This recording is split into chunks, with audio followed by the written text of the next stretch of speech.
Hi everyone, welcome to your 4th class of Accidentally Acquired a Shark, Puppy 101.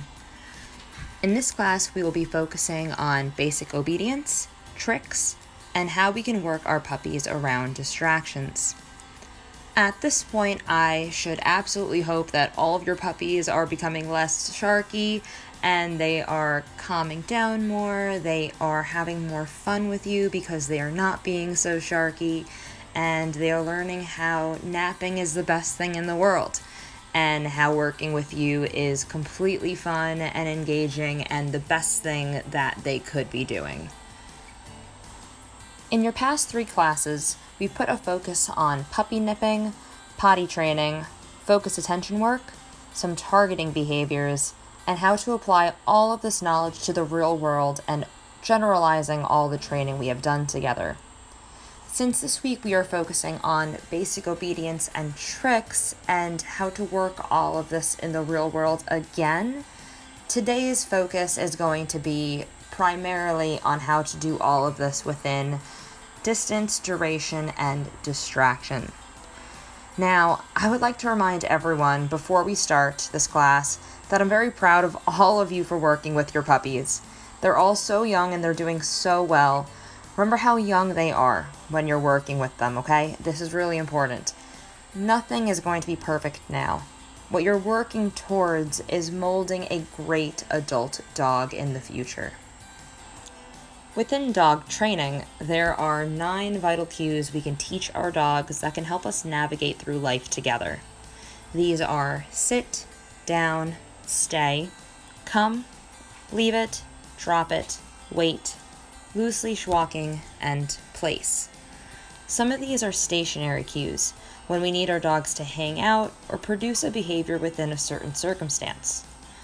Today, we'll be going over how to teach these behaviors and proof them for our young puppies.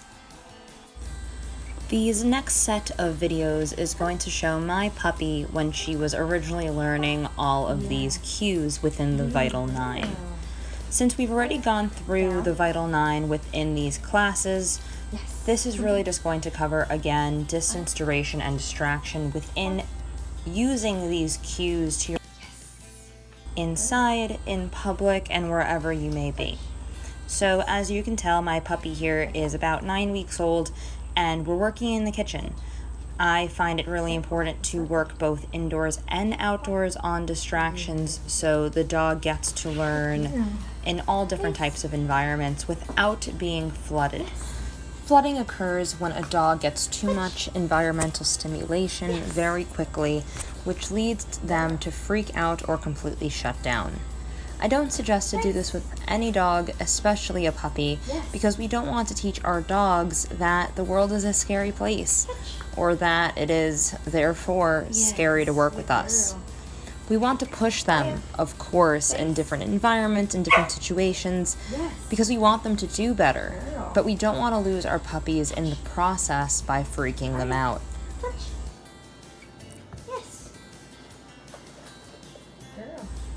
So here you could see me I'm working on place with my puppy, and as soon as she gets on, I reward her, and then I would step away and call her off with a hand touch, and then we always end with play.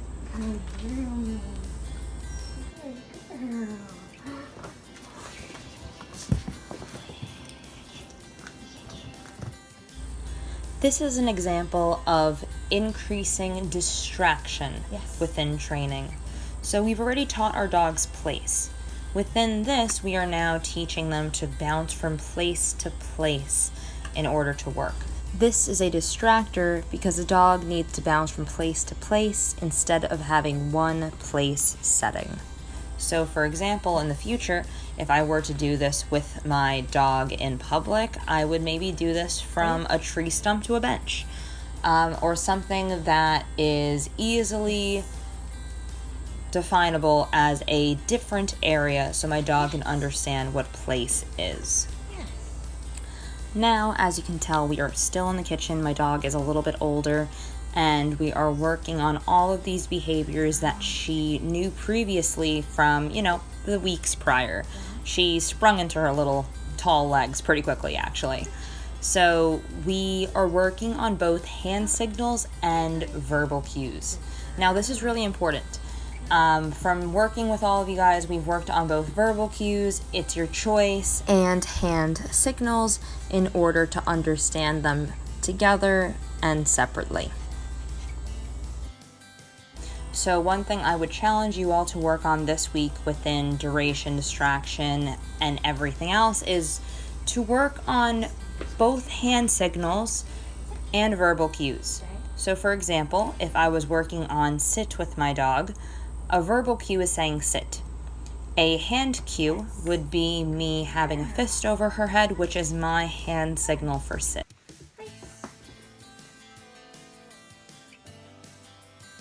If I'm working on it together, I would say the verbal cue, sit, and then I would put a fist over her head. If I was just working on the verbal, I would just say sit, and if I was just working on the hand gesture, I would just put the fist in the air. So, for example, in these videos, I'm working very close to my puppy because she was young and she was just learning this stuff. As she got older, I would be able to ask for a sit from a distance or a down from a distance. The way you can work on this is having your dog in a sit, taking a step back as if you were doing stay, and from that step back, still close to your dog but not directly in front of them, try and cue it down. Work on this slowly, carefully, to be able to work your dog from a distance. I do suggest using everything you've learned in this class to help you to do this. So dogs really understand place, they prefer place, and it makes learning cues a lot easier. So if you want to work on down from a distance, I may have my dog go to place and then sit, and then I'll ask my dog for a down with a hand or verbal signal from a short distance away. Here, as you can see, I'm now moving it on to an outdoor area, which we were doing this entire time, but I am glad that I had this video to show you. So here we're working on loose leash walking, we're working on recalls, and everything that we would need outside on our normal walks. I'm just making sure that that leash is nice and loose anytime I ask for a sit that she sits, and I'm working on just some cute tricks for engagement in between.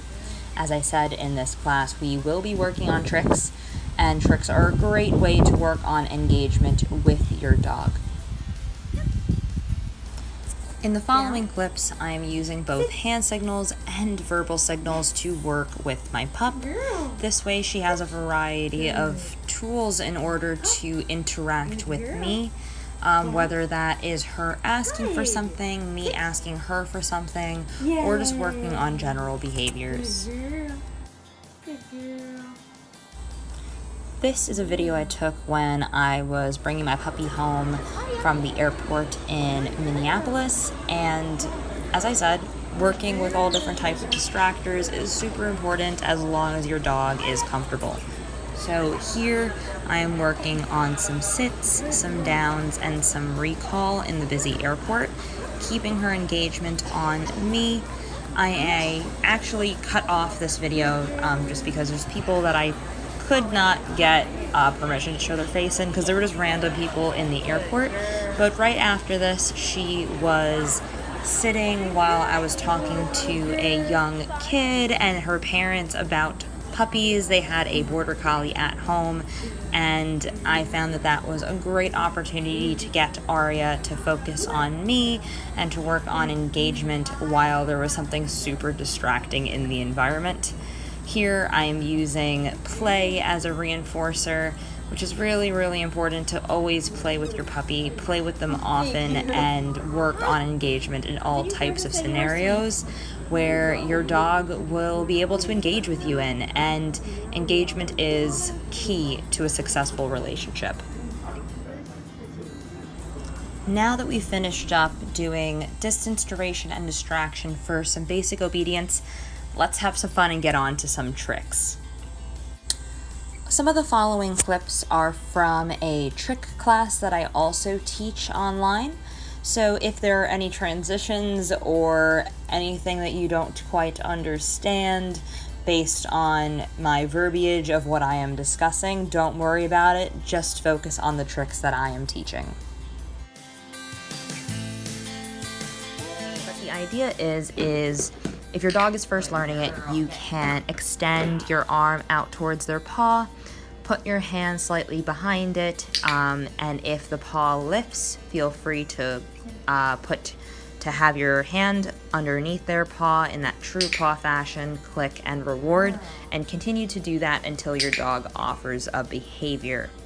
The other ways to do this is to have a closed fist with yummy treats in it in front of your dog's nose, and anytime they paw at your hand, to click and treat. I didn't record this type because my dog doesn't do that behavior because I've taught her not to nudge at hands. So I have recorded the version where you can put your hand behind the dog's paw instead. So this is a high five into a hello cue. So this is a hello or say hi cue, but in order to teach that, we also need to inadvertently teach a high five. So what you're going to be doing is asking your dog for that paw, putting your hand out, and then flipping your hand into a high five position, so then your dog actually gives you a high five. I apologize in advance, my dog was very tired here, and I woke her up to film this video, so she's being a little bit sluggish. She's very, very tired. She's a very good pupper who did very good job. After your dog does the high five, in order to work on the hello cue, you are going to put your hand up as if you were asking for a high five, but put it a little bit slightly back so your dog's paw doesn't actually make contact with your own hand. This last trick is a roll over, which funny enough is I think the only trick so far that we've had in this class that my girl does not know by a hand signal or a verbal cue. So this is actually the first steps of doing this. The most that I've done with her has been from doing exactly what I'm doing in this video. So what I'm doing is I am clicking and treating when she's on her side, clicking and treating slightly behind her neck, clicking and treating slightly more behind the neck, and then clicking and treating when she does the full complete roll over. So you're going to see that again here. So she comes over, she lays down, I get her on her side, and then she gets a click treat there, click treat slightly behind, more behind that, and then we're going to go for a full roll here, and she gets it right there.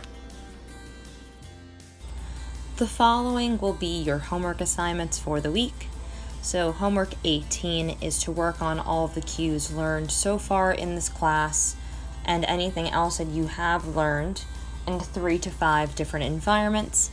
Make sure you only, film and train for a short amount of time to keep your puppies focused and engaged, and then end it on play or going on a nice walk. Always think about going up your pyramid.